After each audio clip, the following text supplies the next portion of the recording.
Hello dear friend, मैं हूं dear x Deveshpal. पिछली क्लास में हम लोगों ने देखा था बायोलॉजी का इंट्रोडक्शन और आज हम लोग स्टार्ट करने वाले हैं नीट बायो की क्लासेस स्टार्ट।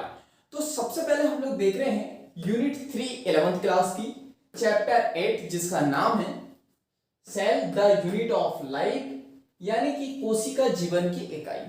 तो अब सबसे पहला क्वेश्चन ये कि सर यही चैप्टर से स्टार्ट क्यों कर रहे हैं हम लोग। तो पिछले लेक्चर में जब बायो का इंट्रोडक्शन मैंने बताया था आपको, तब बताया था कि पूरे ऑर्गेनिज्म का निर्माण कहां से होता है, कोशिका से। तो सबसे पहला चैप्टर हम लोग स्टार्ट करने वाले हैं कोशिका। तो चलिए इसे समझने की कोशिश करते हैं।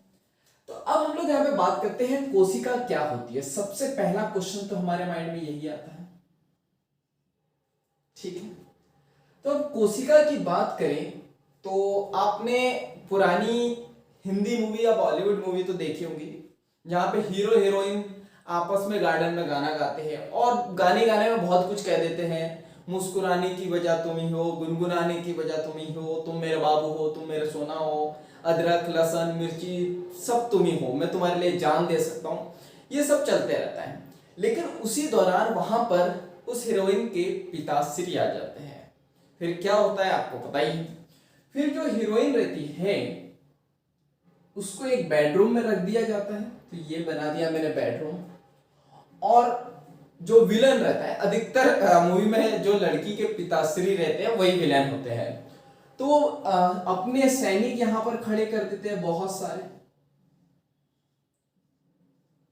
और बड़ी मोटी आवाज से कहते हैं कि अगर वो कुत्ते का पिल्ला यहां पर आया तो उसे गोलियों से भूंज देना या भूंज देना, जो भी कहते हैं। और यहाँ पे एक, क्योंकि बड़े अमीर रहते हैं ना ये लोग, तो फिर एक घर के बाहर एक बाउंड्री रहती है। यही होता है ना हिंदी मूवी में।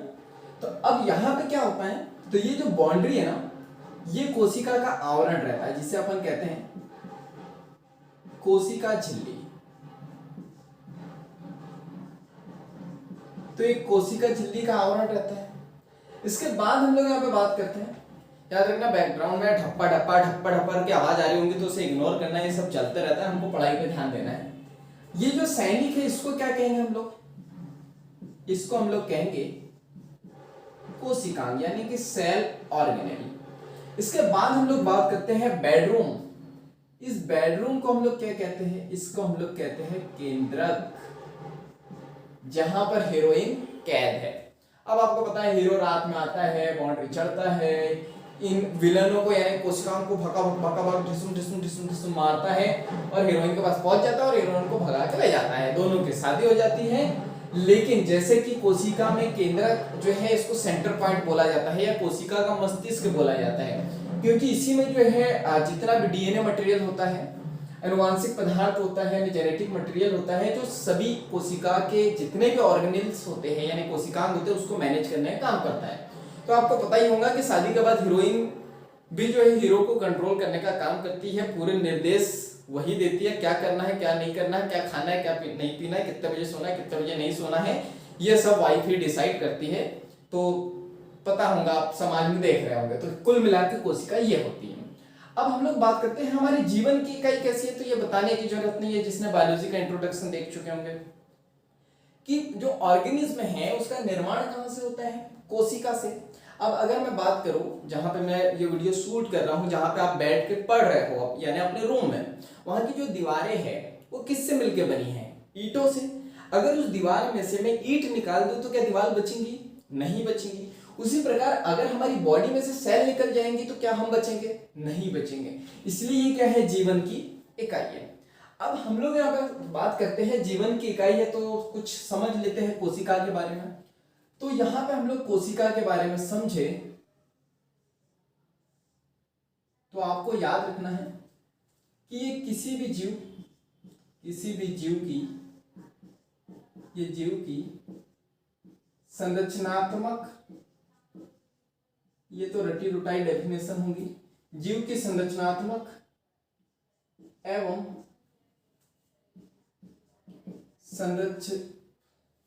वन मिनट ये संरचनात्मक व क्रियात्मक व जनन की इकाई है। तो थोड़ा सा मैंने ऐड किया है, बाकी आपने रटा होगा अभी 9th से या 11th में रटा होगा कि कोशिका जो है किसी भी जीव की संरचनात्मक व क्रियात्मक इकाई है, यानी कि स्ट्रक्चरल एंड फंक्शनल यूनिट है, और मैंने यहाँ पे जोड़ दिया जनन की इकाई है, यानी रिप्रोडक्टिव की यूनिट है, यानी रिप्रोडक्शन या रिप्रोडक्टिव बोल सकते हैं। तो अब हम लोग यहाँ पे बात करते हैं, जीव तो आपको समझ में आता है जिसमें जीवन होता है। संरचनात्मक का मतलब क्या होता है, यानी हमारी बॉडी की जो संरचना है वो किससे मिलकर बनी होती है, कोशिका से, तो बोल सकते हैं अपन। क्रियात्मक मतलब क्या होता है, हमारी बॉडी में जो भी क्रिया होती है, जो भी रिएक्शन होती है, वो कहाँ होती है, कोशिका के अंदर ही होती है। जैसे प्रोटीन बनाना, लिपिड बनाना, कार्बोहाइड्रेट बनाना, सारी चीजें जो भी बनती है वो कहाँ बनती है, कोशिका के अंदर ही बनती है, इसलिए इसको अपन जीव की क्रियात्मक इकाई भी कह सकते हैं। अब जनन की इकाई क्यों कहा मैंने, देखो जब तक सेल डिवाइड नहीं होंगी क्या ऑर्गेनिज्म बनेगा, क्या नहीं बनेगा, तो इसको अपन जनन की इकाई भी कह देंगे। मतलब जनन भी किस में होगा, कोशिका में ही होगा ना, तो इसलिए अपन कह देंगे इसको जनन की इकाई। दूसरा पॉइंट, कोशिका और क्या है, तो ये जो है जीव की मूलभूत इकाई है, किसी भी जीव की जो है मूलभूत इकाई है। अब मूलभूत इकाई का मतलब क्या होता है, फंडामेंटल यूनिट। मूलभूत का मतलब वही, अगर एग्जांपल दूं मैं, दीवार में से अगर ईंट निकाल दे तो वो नहीं रह पाएंगी दीवार, क्योंकि मूलभूत इकाई है, फंडामेंटल है, यानी जो ईंट, ये जो दीवार बनी है वो ईंट से ही बनी है। उसी प्रकार हमारी बॉडी किससे बनी है, कोशिका से ही बनी है, इसलिए इसको जीवन की मूलभूत इकाई अपन कह देते हैं। तीसरा पॉइंट,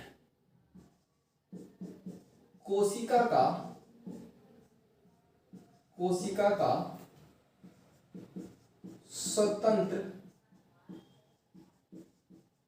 अस्तित्व, सही लिखा ना, अस्तित्व सही है। कोशिका का स्वतंत्र अस्तित्व होता है। तो स्वतंत्र अस्तित्व का मतलब, अब आप ये मत बोलना सर हमारा भी स्वतंत्र अस्तित्व, देखो घर बैठे पढ़ाई कर रहे हैं हम लोग, तो यहाँ पे कोशिका का स्वतंत्रता का मतलब क्या होता है, फ्रीडम, कोशिका कहीं पे भी रह सकती है। मतलब आप आगे पढ़ेंगे हम लोग, इंट्रोडक्शन में मैंने बताया कि एक कोश की भी होती है, बहुकोश की भी, और एक कोशिक की जो जीव होते हैं वो तो कहीं पे भी रह सकते हैं। तो इसी प्रकार कोशिका का स्वतंत्र अस्तित्व, ये कहीं पे भी रह सकते हैं और कुछ भी कर सकती है। इसके बाद हम लोग यहाँ पे बात करते हैं नेक्स्ट, तो नेक्स्ट पॉइंट की बात करें तो ये जो है कोशिका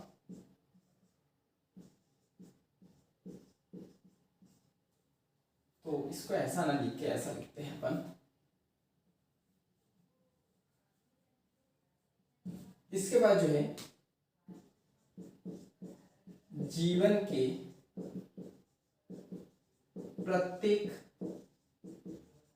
कार्य करने की क्षमता होती है, तो क्षमता है, ठीक है। तो कोशिका वो होती है जिसके पास जीवन के प्रत्येक कार्य करने की क्षमता होती है, यानी जीवन जीने के लिए जितने भी कार्य करने की जरूरत होती है वो सब कोशिका कर सकती है। पसीना आ रहा है, मुझे भी पता है, ध्यान देने की जरूरत नहीं है, टॉपिक पे ध्यान देते हैं। अब हम लोग यहाँ पे बात करते हैं कोशिका के टाइप की।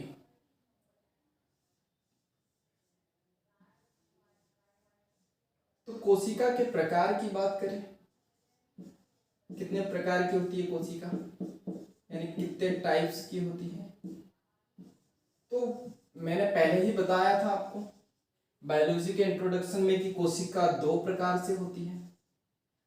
अब वो दो प्रकार कौन कौन से हैं आपको पता ही होगा। एक होती है प्रोकैरियोटिक कोशिका,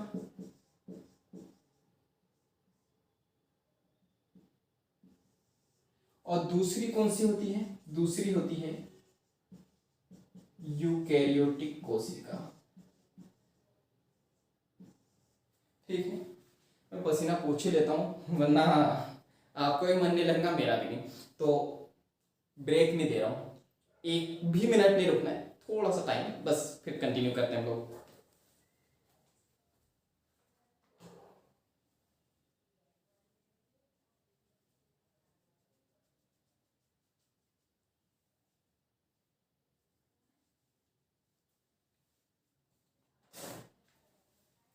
हो हा हा।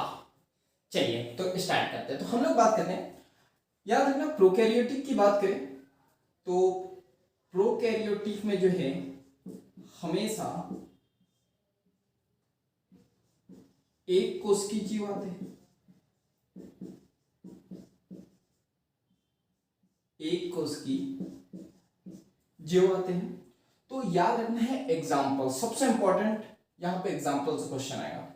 तो एक तो हो जाता है हमारा अमीबा, पैरामीशियम, इसके बाद क्लेमाइडो मोनास, और एक क्या, फटाफट बताओ, मुझे याद नहीं आ रहा क्या है। अभी तक के तो कुछ लोगों ने बता भी दिया होगा, आ गई मुझे आवाज।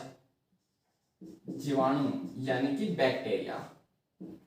ठीक है, तो ये 4 एग्जांपल नहीं भूलना है। प्रोकैरियोटिक कोशिका जो है हमेशा एक कोष की जीव आते हैं, इसमें अमीबा, पैरामीशियम, क्लेमाइडोमोनास और जीवाणु। अब यूकैरियोटिक की बात कर लेते हैं।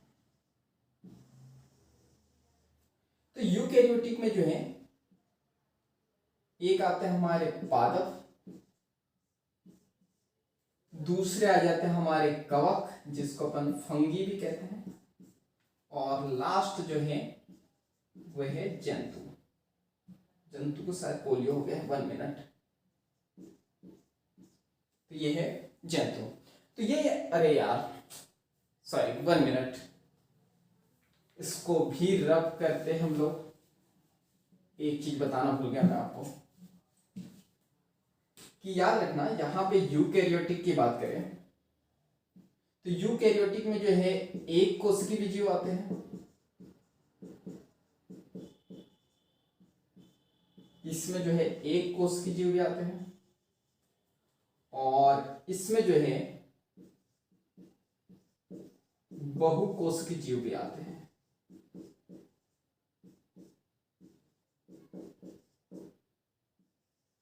ठीक है, यानी इसमें एक कोष की जीव भी आते हैं और बहुकोष की में। याद रखना प्रोकैरियोटिक कोशिका में सिर्फ और सिर्फ एक कोष की जीव आते हैं, यूकैरियोटिक में एक कोष की जीव भी आते हैं और बहुकोष की भी, यानी कि यूनिसेलुलर भी और मल्टीसेलुलर भी। तो इसमें कौन आता है एक कोष की? तो याद रखना इसमें आता है प्रोटिस्टा। और बहुकोष की बात करें तब तो बता ही दूंगा, पादप, कवक, तो क्या बताया था, जंतु। तो इतनी चीजें आपको याद रखनी है। ठीक है, रिवाइज करते हैं। क्या देखा, कोशिका क्या होती है? तो हम लोगों ने बोला सेल के पास एक बाउंड्री होती है जिसको अपन कोशिका झिल्ली कहते हैं। कुछ सैनिक होते हैं जिसको अपन ने कोशिकांग कहा था। बेडरूम में जहां पे आपकी गर्लफ्रेंड या हीरोइन थी वो क्या है, हमारा केंद्रक है। इसके बाद कोशिका के बारे में हम लोगों ने देखा, यहां से क्वेश्चन आ सकते हैं, याद रखना आपसे क्वेश्चन पूछेंगे कोशिका के बारे में सत्य कथन बताइए या कोशिका के बारे में असत्य कथन बताइए। तो ये सत्य कथन 4 है। कौन कौन से? ये जो जीव की संरचनात्मक व क्रियात्मक इकाई है ये आप याद रख सकते हो। मैंने एक जोड़ा है कि ये जनन की भी इकाई है। दूसरा पॉइंट आप याद रख सकते हो, जीवन की मूलभूत इकाई है। तीसरा पॉइंट, कोशिका का स्वतंत्र अस्तित्व है, ये कहीं पे भी रह सकती है। जीवन के प्रत्येक कार्य करने की इसके पास क्षमता होती है, ये आपको याद रखना है। इसके बाद मैंने बताया आपको कोशिका 2 टाइप की होती है, एक होती है प्रोकैरियोटिक, दूसरी होती है यूकैरियोटिक। प्रोकैरियोटिक कोशिका में हमेशा एक कोष की जीव आते हैं। एग्जांपल बताओ फटाफट, क्या बताया था अपने? अमीबा, पैरामीशियम, क्लेमाइडोमोनास और बैक्टीरिया या फिर जीवाणु। यूकैरियोटिक कोशिका की बात करें तो इसमें एक कोष की जीव भी आते हैं और बहुकोष की जीव भी आते हैं। एक कोष की बात करें तो प्रोटिस्टा और बहुकोष की बात करें तो पादप, कवक और जंतु। अब आपको क्वेश्चन आएगा कि प्रोकैरियोटिक एक कोष की जीव का नाम बताओ, तो ये चारों में से आप कुछ भी बता सकते हो। लेकिन क्वेश्चन आया कि यूकैरियोटिक एक कोशिका का नाम बताओ, तो आपको याद रखना है क्या? सिर्फ और सिर्फ प्रोटिस्टा। क्लियर है? तो छोटा सा ब्रेक, उसके बाद मिलते हैं हम लोग न्यू टॉपिक के साथ।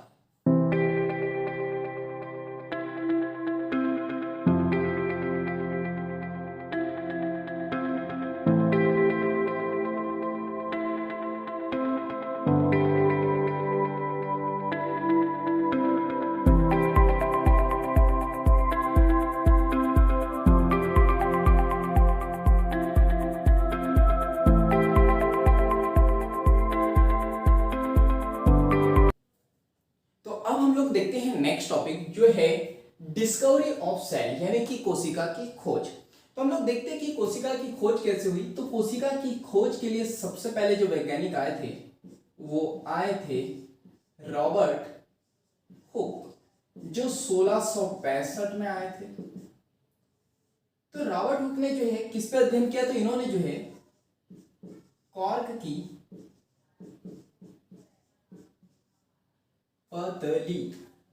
पतली हो जाएगा पतली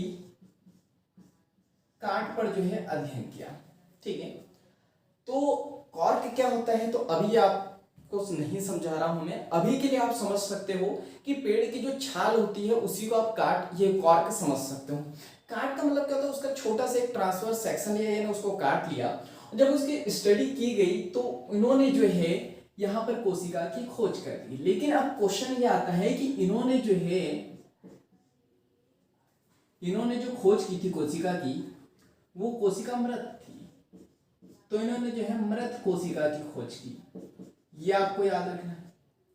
कैसे भाई, इन्होंने तो कोशिका की खोज की और कोई भी मृत आदमी की या किसी भी चीज की खोज तो नहीं करता है। तो कॉर्क की पतली काट जो मैंने आपको समझाया भी कि हम लोग पेड़ की छाल समझ सकते हैं। अब जब तक ये पेड़ में रहेंगी जब तक तो जीवित है, लेकिन हम लोग जैसे ही पेड़ से निकाल लेंगे तो कुछ समय बाद क्या हो जाएंगे, वो डेड हो जाएंगे, मर जाएंगे। तो रॉबर्ट हुक ने जो है मृत कोशिका की खोज की, कब की, 1665 में। इसके बाद बात करते हैं, तो इसके बाद आए लुएनहॉक। यह आए लुएनहॉक, यह आए 1674 में। क्या करना है, 65 में 9 ऐड कर देना है, आपका निकल के आ जाएगा 1674। मुझे पता है सन याद नहीं रहते हैं, तो इसको भी कुछ ट्रिकें देखेंगे हम लोग लास्ट में, मतलब लास्ट में मीन्स जैसे जैसे पढ़ते जाएंगे तो कुछ ट्रिक बताऊंगा मैं आपको कि इन सन को कैसे याद किया जा सकता है। 1665 में पिंकी, रमेश, चांदनी बना दो तो याद रहेगा, बिल्कुल याद रहेगा, बनाएंगे अपन। तो ल्यूएनहॉक ने क्या किया, तो इन्होंने जो है तालाब के जल पर अध्ययन किया, ये आपको याद रखना है। तो ल्यूएनहॉक ने जो है तालाब के जल पर अध्ययन किया। तो आपको पता है जब आप तालाब का जल लोगे तो वो तो गंदा होता है, तो उसमें बहुत सारे माइक्रोब्स थे, जैसे बैक्टीरिया थे और बहुत सारे माइक्रोब्स थे। तो आप तो उनको तालाब में से निकालो या मत निकालो, वो तो जीवित है ही। तो इसलिए जो है ये जो ल्यूएनहॉक है, इन्होंने जो है आपको याद रखना है, इन्होंने जीवित कोशिका की खोज की है। हालांकि एनसीईआरटी में ये बताया ही नहीं है कि मृत कोशिका की खोज किसने की है, जीवित कोशिका की खोज किसने की है। उन्होंने सिंपल तो बताया कि ल्यूएनहॉक ने जो है कोशिका की खोज की है। इसके बाद हम लोग यहाँ पे बात करते हैं, तो ल्यूएनहॉक के बाद यहाँ पे रॉबर्ट ब्राउन आए और ये आए 1831 में। तो 1831 में जब ये आए तो इन्होंने किसकी खोज की, इन्होंने जो है केंद्रक की खोज की, यानी कि न्यूक्लियस की खोज की। इसके बाद हम लोग बात करें तो कुछ सालों तक के सन्नाटा रहा, किसी भी चीज की खोज नहीं हुई। क्यों नहीं थी, क्योंकि इक्विपमेंट नहीं थे। तो फिर क्या हुआ, धीरे धीरे जो है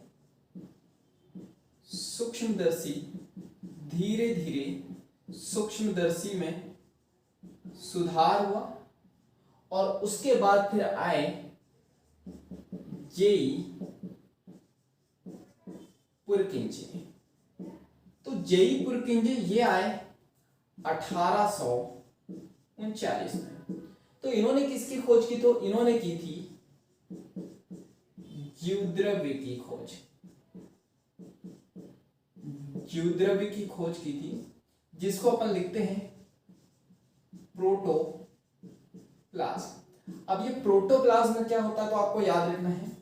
प्रोटोप्लाज्म की बात करें तो इसको लिखते हैं अपन साइटोप्लाज्म प्लस यहां पे न्यूक्लियोप्लाज्म। इसका मतलब क्या है, साइटोप्लाज्म का मतलब होता है कोशिका द्रव्य और न्यूक्लियोप्लाज्म का मतलब होता है केंद्रक द्रव्य। तो केंद्रक द्रव्य और कोशिका द्रव्य जब आपस में मिल जाता है तो उसको अपन प्रोटोप्लाज्म कह देते हैं, या फिर कह देते हैं जीवद्रव्य कह देते हैं। जीवद्रव्य की खोज तो नहीं, मतलब ये तो किसने की, जेई पुरकिंजे ने। तो प्रोटोप्लाज्म किसको कहेंगे, साइटोप्लाज्म और न्यूक्लियोप्लाज्म के मिश्रण को या फिर उसके कॉम्बिनेशन को। क्लियर है। तो इतनी ही खोज हम लोगों को याद रखनी है, बहुत ज़्यादा खोजी हुई है, लेकिन एनसीईआरटी और नीट के अकॉर्डिंग हम लोगों को इतनी ही खोजें याद रखनी है। अब सबसे इंपॉर्टेंट पॉइंट मतलब टॉपिक कौन सा, तो हम लोग देखने वाले हैं सेल थ्योरी, जहां से नीट में बहुत ज्यादा क्वेश्चन आते हैं, यानी कि कोशिका सिद्धांत। तो कोशिका सिद्धांत की बात करूं मैं,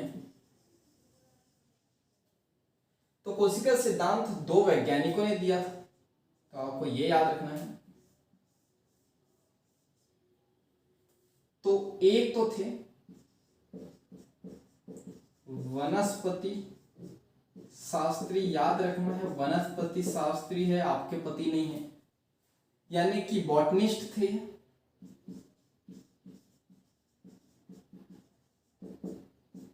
ठीक है। दूसरा क्वेश्चन जो आता है, कहां के रहने वाले थे ये, तो ये थे जर्मनी के रहने वाले थे। याद रखना लाइन टू लाइन क्वेश्चन आते हैं। अगर आपने मेरे नोट्स पढ़ लिए, ये सिर्फ नोट्स ही पढ़ लिए, तो बायो में सारे क्वेश्चन यहीं से आए, आप जो है 10-15 सालों के पेपर उठा के देख सकते हो। इसके बाद हम लोग यहाँ पे बात करते हैं, दूसरे जो फील्ड के वैज्ञानिक थे वो थे जंतु शास्त्री, और ये रहने वाले थे ब्रिटिश के, तो ये थे जूलॉजिस्ट। ठीक, अब एक मिनट ये साल्ट का कुछ करके आता हूं मैं, तो फिर हम लोग कंटिन्यू करते हैं, ब्रेक नहीं है, कहीं जाना मत।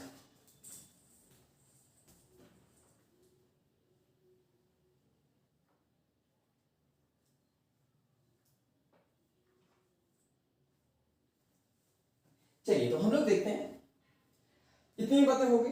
अब जो और जहां से क्वेश्चन आते हैं वो ये आते हैं कि बॉटनिस्ट थे कौन, तो ये थे मैथियस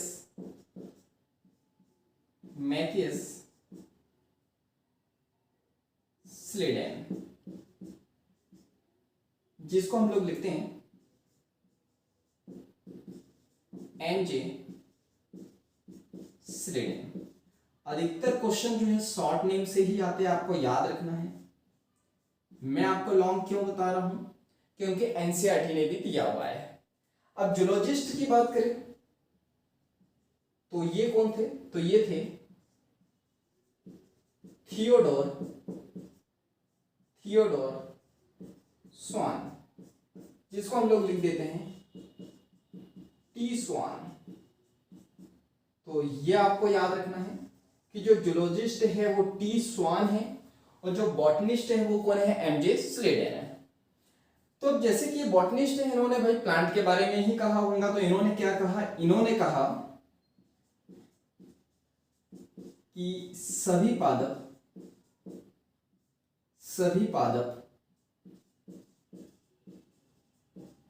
विभिन्न प्रकार की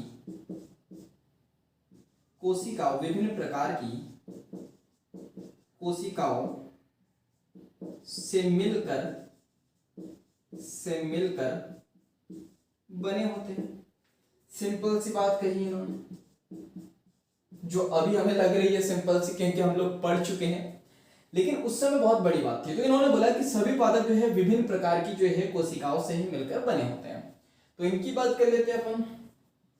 तो इन्होंने क्या कहा, इन्होंने बोला कि जंतु कोशिका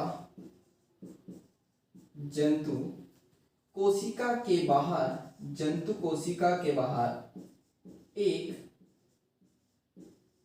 पतली परत मिलती है, जिसे आजकल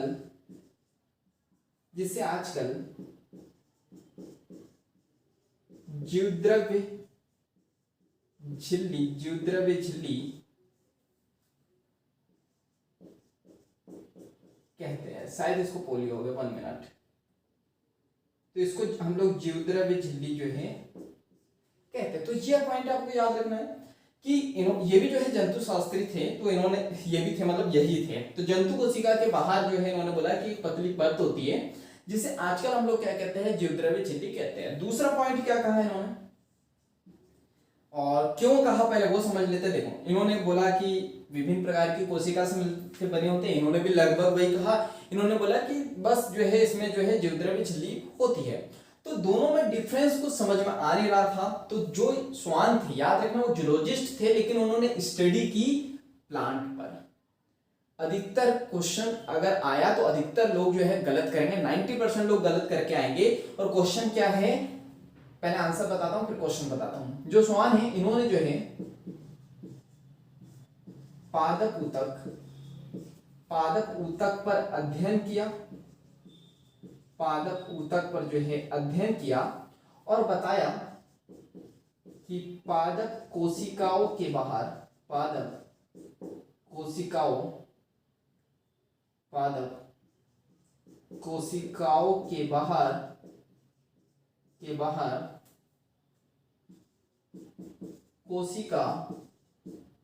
कोशिका भित्ति होती है। ठीक है, तो यहां पे इन्होंने ये डिफरेंस बताया। आप याद रखना, आपको क्वेश्चन आएगा कि पादप कोशिका में कोशिका भित्ति है, ये कोशिका सिद्धांत में किसने बताया? ये बताया स्लेडन ने या स्वान ने? तो 90% लोग क्या लगाएंगे, स्लेडन। क्यों? क्योंकि स्लेडन जो है बॉटनिस्ट है। तो सिंपल सी बात है कि पादप पे इन्होंने ही अध्ययन किया होगा, लेकिन ऐसा नहीं है। लेकिन पादप ऊतक पे अध्ययन किसने किया था? टी स्वान, जो क्या है, जूलॉजिस्ट है। ये आपको याद रखना है। तो दोनों को मिला के इन्होंने क्या कह दिया, यहां पर इन्होंने कहा कि चाहे जंतु हो तो जंतु और पादप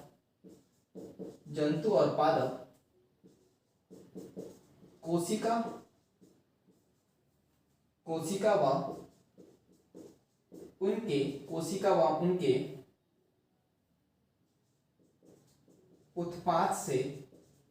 उत्पाद से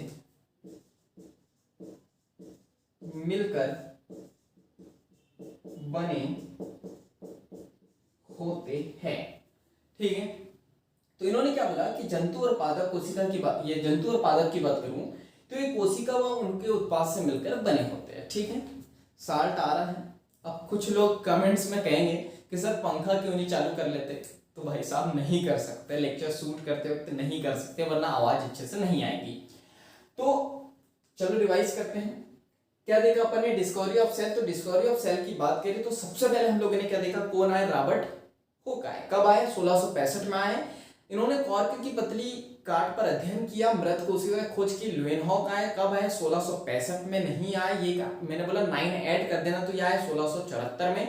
इन्होंने तालाब के जल पर अध्ययन किया और जीवित कोशिका की खोज कर दी। उसके बाद आए रॉबर्ट ब्राउन। रॉबर्ट ब्राउन कब आए? 1831 में आए। इन्होंने केंद्रक की खोज की। कुछ सालों तक कोई खोज नहीं हुई, धीरे धीरे सूक्ष्मदर्शी में सुधार हुआ। उसके बाद आए जेई पुरकिंजे। इन्होंने जीवद्रव्य की खोज की। जीवद्रव्य यानी कि प्रोटोप्लाज्म। और प्रोटोप्लाज्म क्या होता है? साइटोप्लाज्म और न्यूक्लियोप्लाज्म को आपस में मिला के हम लोग बनाते हैं यहाँ पर प्रोटोप्लाज्म। अब हम लोगों ने देखी सेल थ्योरी। तो सेल थ्योरी क्या कहती है? सेल थ्योरी कहती है कि दो यहाँ पे वैज्ञानिक आए थे, एक वनस्पति शास्त्री थे, एक जंतु शास्त्री थे। वनस्पति शास्त्री की बात करें तो वो जर्मनी के रहने वाले थे, जिनका नाम था मैथियस स्लेडन यानी कि एमजे स्लेडन। इन्होंने कहा कि सभी पादप विभिन्न प्रकार की कोशिकाओं से ही मिलकर बने होते हैं। फिर आए जंतु शास्त्री यानी कि जूलॉजिस्ट, ब्रिटिश के रहने वाले थे, थियोडोर स्वान, जिसको अपन टी स्वान भी कहते हैं। इन्होंने बोला कि जंतु कोशिका के बाहर एक पतली परत मिलती है, जिसे आजकल हम लोग जो है जीवद्रव्य झिल्ली कह देते हैं। फिर उन्होंने जो है पादप ऊतक का अध्ययन किया। वेरी इंपॉर्टेंट, भूलना नहीं है। इन्होंने बोला कि जो है पादप कोशिकाओं के बाहर जो है कुछ कोशिका भित्ति देखने को मिलती है, जो एनिमल सेल में देखने को नहीं मिलती। यही इसमें डिफरेंस है। जंतु और पादप कोशिका व जंतु और पादप की बात करूं तो ये कोशिका व उनके उत्पाद से मिलकर बने होते हैं। इतनी ही बात आपको याद रखनी है। अब कोशिका सिद्धांत के बारे में कुछ चीजें और पढ़नी है, तो लेते हैं छोटा सा ब्रेक, उसके बाद करते हैं हम लोग कंटिन्यू।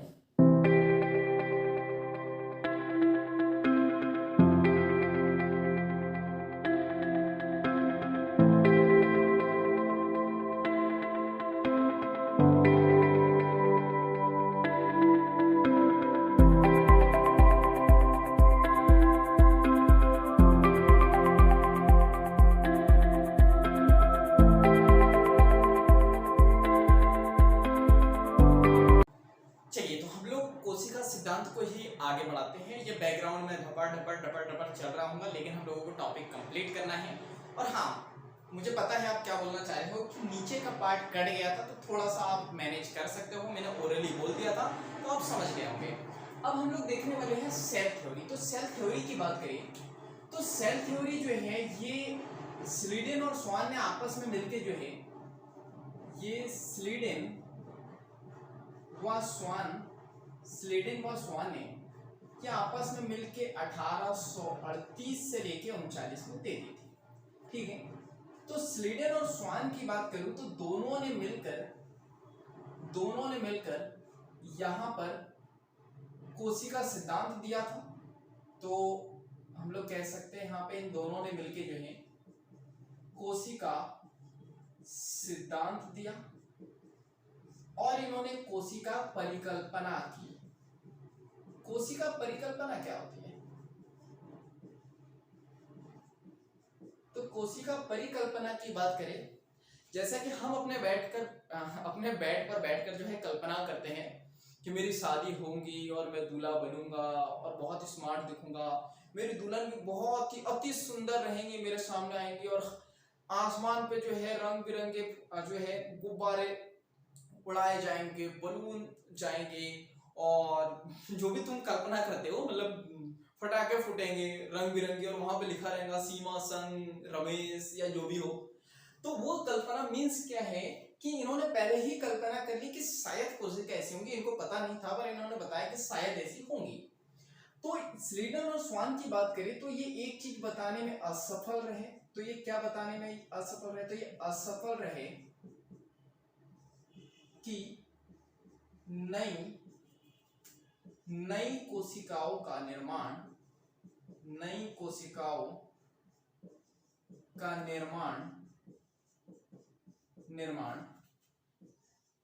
कैसे होता है। तो यह आपको याद रखना है। इनका कोशिका सिद्धांत यह बताने में असफल रहा कि नई कोशिका का निर्माण कैसे होता है। इन्होंने बता दिया कि प्लांट हो या जंतु हो, वो कोशिकाओं उनके उत्पाद से ही मिलकर बने होंगे, लेकिन ये नहीं बता पाए कि नई कोशिकाओं का निर्माण कैसे होता है। तो कुछ अपवाद भी थे, तो हम लोग बात कर लेते हैं कोशिका सिद्धांत के अपवाद के बारे में, यानी कि एक्सेप्शंस। तब ये अपवाद क्या होते हैं? तो अपवाद की बात करूं तो जैसे कि एक परिवार होता है जो शुद्ध शाकाहारी होता है, ना तो वो दारू पीता है, ना मटन खाता है, ना सिगरेट पीता है, कुछ भी नहीं पीता है। कुछ भी नहीं पीता मतलब पानी पीता है, बाकी ऐसी शराब नहीं पीता, सिगरेट नहीं पीता, कुछ नहीं पीता है, ना मांसाहारी भी नहीं है, कुछ नहीं खाता है। लेकिन वहां पे कुछ एक लड़का ऐसा पैदा हो जाता है जो दारू भी पीता है, मांस मछली भी खाता है, सिगरेट भी पीता है और ना जाने क्या क्या पीता है। तो वो उस परिवार का क्या है? अपवाद है। जैसे कि मैं इतनी मेहनत से पढ़ा रहा हूँ, आपको पता है साल आ रहा है, ढपड़ ढपड़ बज रहा है, लेकिन मैं पढ़ा रहा हूँ और बहुत सारे लोग पढ़ रहे हैं, लेकिन कुछ ना कुछ वीडियो में जो है अपवाद जरूर होंगे जो टाइम पास कर रहे होंगे इधर उधर और पढ़ाई नहीं कर रहे होंगे, तो वो अपवाद है। तो अपवाद हम लोग समझ चुके। तो अपवाद क्या है कोशिका सिद्धांत के? तो आपको ये याद रखना है, ये है, इसमें अपवाद है वायरस, दूसरा है वायरॉइड, शायद ऐसे ही लिखते हैं, देख लेना, और प्रियॉन, ठीक है। तो ये तीन चीजें हैं। अब ये क्या है? वायरस तो आपको पता ही होगा, कोरोना वायरस के बारे में तो इतना ही सुना, उसका भाई वायरॉइड होता है, उसका भाई प्रियॉन होता है। कुल मिला के मतलब ये माइक्रो ऑर्गेनिज्म होते हैं जो हम लोग किंगडम वाले चैप्टर में देखने वाले। तो ये तीन एग्जांपल्स आपको याद रखना है। ये जो है कोशिका सिद्धांत के अपवाद है, क्योंकि कोशिका सिद्धांत क्या कहता है कि कोई भी जीव जो है कोशिका व उनके उत्पाद से मिलकर बना होगा। लेकिन ये जो है वायरस का पता ही नहीं है कि ये जीवित है या जीवित नहीं है, तो ये पता ही नहीं कि कोशिका से बना है या नहीं बना है। तो यही वायरस में भी होता है, प्रियॉन में भी, यानी जो कोशिका सिद्धांत कहता है उसको ये फॉलो नहीं करते हैं, तो इसलिए ये कोशिका सिद्धांत के अपवाद है, वायरस, वायराइड और प्रियॉन। अब हम लोग यहाँ पर बात करते हैं, ये सब होने के बाद में कोशिका सिद्धांत के अपवाद आए, तो अब आया आधुनिक कोशिका सिद्धांत। आधुनिक कोशिका सिद्धांत यानी कि मॉडर्न सेल थ्योरी आई। तो मॉडर्न सेल थ्योरी क्या कहती? पहली बात तो दी किसने, ये आपको याद रखना है। तो ये दी है रुडोल्फ विर्चो ने। कब दी है? तो ये दी है 1855 में। तो रुडोल्फ विर्चो ने पहली बार स्पष्ट किया था, इन्होंने पहली बार जो है स्पष्ट किया था या हमको बताया था कि जो है कोशिका विभाजित होती है, कोशिका विभाजित होती है। याद रखना नेक्स्ट चैप्टर हम लोग यही देखने वाले हैं, कोशिका विभाजन। तो अगर वहां से क्वेश्चन आए कि कोशिका विभाजित होती है सबसे पहले किसने बताया, तो अब क्वेश्चन तो कोशिका विभाजन के बारे में पूछा जा रहा है, लेकिन आंसर आपको कहाँ मिलेगा? सेल थ्योरी में। और जब कुछ लोगों को उस क्वेश्चन का आंसर उसी चैप्टर में नहीं मिलता तो बहुत सारे लोग बोलते हैं कि एनसीईआरटी से बाहर से भी क्वेश्चन आए हुए हैं, लेकिन एनसीईआरटी के बाहर से नहीं आते हैं, वो एनसीईआरटी से ही आते हैं लेकिन दूसरे चैप्टर से वो लिंक रहते हैं, ये आपको याद रखना है। इसके बाद रुडोल्फ विर्चो ने हमको कुछ बताया जो हमको याद रखना ही रखना है, क्योंकि नीट में कई बार क्वेश्चन आया हुआ है। इन्होंने बताया कि नई कोशिकाओं का निर्माण, नई कोशिकाओं का निर्माण पूर्व स्थित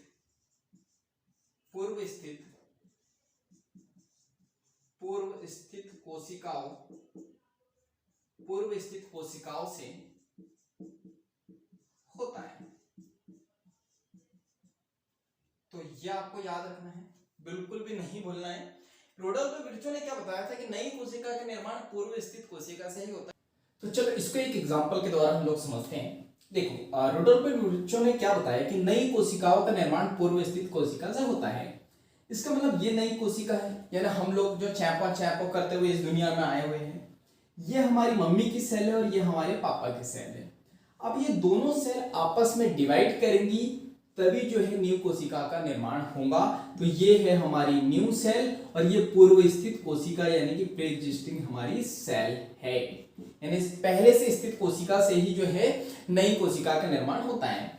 फिर रुडोल्फ विर्चो ने एक और स्टेटमेंट दिया, किस भाषा में है मुझे नहीं पता ना, हम लोगों को समझना है, बस जो दिया है वो याद रखना है, कई बार क्वेश्चन आए हैं। तो इन्होंने हमें बताया, एक स्टेटमेंट दिया, ओमनिस सेलुल ई सेलुला। ठीक है, तो ये स्टेटमेंट आपको याद रखनी है। इसके बाद हम लोग यहां पे बात करते हैं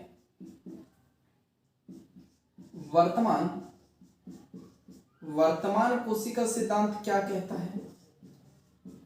तो वर्तमान कोशिका सिद्धांत की बात करें तो वर्तमान कोशिका सिद्धांत वही कहता है जो हम लोग पढ़ चुके हैं। क्या कहता है कि जो जीव हैं, जीव कोशिका व उनके उत्पाद से बने होते, ये पढ़ चुके हैं क्या हम लोग, से बने होते हैं। ठीक है, फिर इन्होंने बताया कि जीव का निर्माण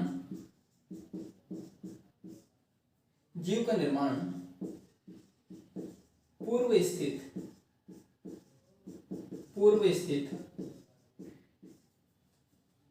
कोशिका से होता है, ये भी हम लोग पढ़ चुके हैं। ठीक है, तो यहां पे हम लोग जो है आधुनिक कोशिका सिद्धांत भी पढ़ चुके, वर्तमान कोशिका सिद्धांत भी और स्लेडन और स्वान का भी।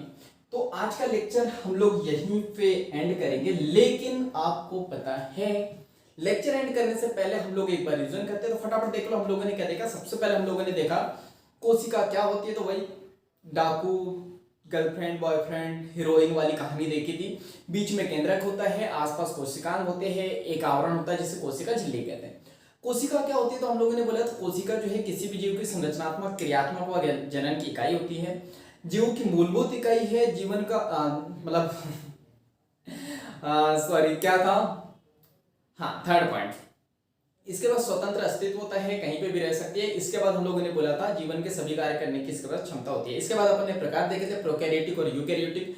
प्रोकैरियोटिक की बात करते हैं इसमें हमेशा एक कोशिकी जीव आते। एग्जांपल बताओ फटाफट क्या था, और याद रखना रिवीजन मुझे नहीं करनी है, फटाफट आपको भी बोलना है, चाहे मन में बोलो या जोर से बोलो, जैसे बोलना, लेकिन बोलना जरूरी है।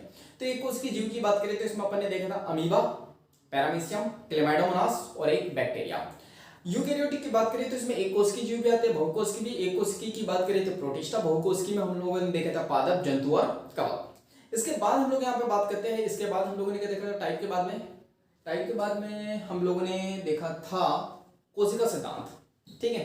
तो कोशिका सिद्धांत sorry discovery of cell, discovery of cell की बात करें तो सबसे पहले आए थे रॉबर्ट हुक। रॉबर्ट हुक आए थे 1665 में। इन्होंने जो है कार्य की पत्रिका का अध्ययन किया था और क्या तो इन्होंने जो है मृत कोशिका की खोज कर दी थी। इसके बाद जो है आए थे ल्यूवेनहॉक, ये आए थे 1674 में। इन्होंने किसकी खोज की थी, इन्होंने जो है जीवित कोशिका की खोज की थी।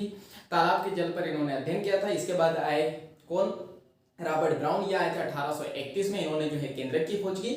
कुछ समय तक यहाँ पे कोशिका की किसी भी चीज की खोज नहीं हुई थी, धीरे धीरे इसमें सुधार हुआ। जेई पुरकिंजा है कब आए, 1839 में। 1839 में आने के बाद इन्होंने जीव द्रव्य की खोज की, यानी प्रोटोप्लाज्म की। मैंने बताया था आपको प्रोटोप्लाज्म क्या होता है, तो न्यूक्लियोप्लाज्म और साइटोप्लाज्म को मिला के हम लोग क्या कह देते हैं, प्रोटोप्लाज्म। इसके बाद हम लोगों ने देखा था सेल थ्योरी। सेल थ्योरी की बात करें तो हम लोगों ने बोला था दो वैज्ञानिक ने दी थी, एक वनस्पति शास्त्री थे, एक जंतु शास्त्री थे।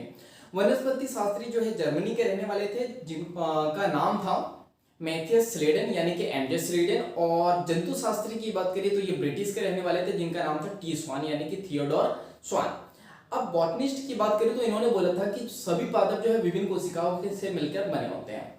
और यहाँ पर स्वान ने कहा था जंतु शास्त्री ने कि जो है जंतु कोशिका के बाहर एक पतली परत होती है, जिसे आजकल हम लोग जीवद्रव्य झिल्ली कहते हैं। इसके बाद हम लोगों ने देखा था कि जो स्वान है उन्होंने पादप ऊतकों पर अध्ययन किया था। और इन्होंने बताया था कि पादप ऊतकों की बात करें तो पादप ऊतक का जब इन्होंने अध्ययन किया तो उन्होंने बताया कि पादप कोशिका के बाहर कोशिका भित्ति हम लोगों को देखने को मिल जाती है। फिर स्वान ने बताया कि चाहे पादप हो या जंतु हो, ये कोशिका व उनके उत्पाद से मिलकर बने होते हैं। फिर कोशिका सिद्धांत की बात करें तो स्लीडन व स्वान ने 1838 और 39 में मिलकर दे दिया था और कोशिका की परिकल्पना भी कर दी थी। लेकिन कोशिका सिद्धांत शायद लिखा गया था, हाँ, असफल रहा था क्या बताने में कि नई कोशिका का निर्माण कैसे होता है। इसके बाद हम लोग बात करते हैं कोशिका सिद्धांत के कोशिका सिद्धांत के अपवाद की बात करें तो वायरस, वायरेट और प्रियन। आधुनिक कोशिका सिद्धांत की बात करें तो रुडोल्फ विर्चो ने दिया था 1855 में। पहली बार इन्होंने स्पष्ट किया था कि कोशिका विभाजित होती है। इसके बाद हम लोग बात करते हैं नई कोशिका का निर्माण पूर्व स्थित कोशिका से ही होता है, ये रुडोल्फ विर्चो ने हमको बताया। एक स्टेटमेंट दिया, आपको याद रखना है, ओमनिस सेलुल इज सेलुलर। इसके बाद हम लोग बात करते हैं वर्तमान कोशिका सिद्धांत की, तो जीव कोशिका व उनके उत्पाद से ही मिलकर बने होते हैं। जीव का जो निर्माण होता है पूर्व स्थित कोशिका से ही होता है। यहाँ पे कोशिका सिद्धांत होता है फिनिश। बहुत सारे क्वेश्चन आते हैं तो जल्दी से आप लोग रिवाइज कर लेना। मिलते हैं हम लोग नेक्स्ट क्लास में। तो अब आपको क्या करना है, आपको पता है, अगर वीडियो में कुछ भी सीखा हो तो वीडियो को लाइक कर देना है, कमेंट्स करके बताना है अगर कोई डाउट हो तो, और वीडियो को ज्यादा से ज्यादा शेयर कर देना है, क्योंकि मैं हमेशा बोलता हूं जब हम दूसरों की हेल्प करते हैं तो ये नेचर हमारी हेल्प करता है। चैनल पे नए हो तो जल्दी से सब्सक्राइब कर दो, बेल आइकन को दबा दो ताकि ऐसे वैल्यूएबल लेक्चर्स आपको मिलते रहे। तो बाकी हम लोग मिलेंगे इसी तरह हंसते हुए, मुस्कुराते हुए, लाइफ में आगे बढ़ते हुए और कुछ नया सीखते हुए। जब तक के लिए thank you, bye bye and go for success.